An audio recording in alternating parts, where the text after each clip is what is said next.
no such thing as a Gruffalo. Oh! But who is this creature with terrible claws and terrible teeth and his terrible jaws? He has knobbly knees and turned out toes and a poisonous wart at the end of his nose. His eyes are orange, his tongue is black, he has purple prickles all over his back. Oh, help! Oh no, it's a Gruffalo! It's not about the mouse.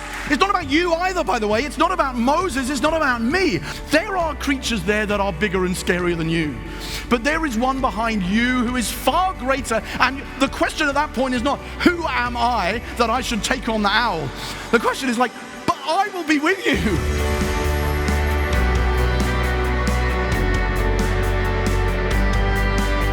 So this is my 6th year at Westpoint and my 6th year serving in Commission Youth.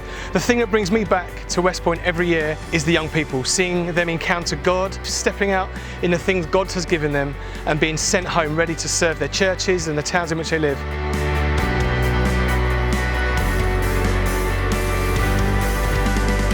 In 2012, I was dragged along as a non-believer and met with Jesus one night. 7 years later, I am part of the core team that ran the event.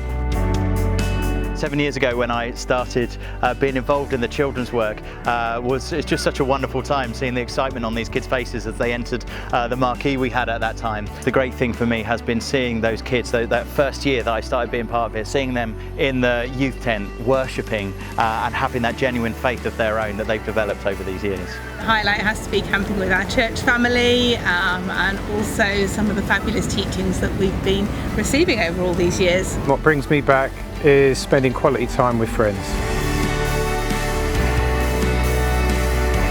We stand in awe and wonder of the I am that I am, who has sent us out into the world to serve as his representatives. Amen?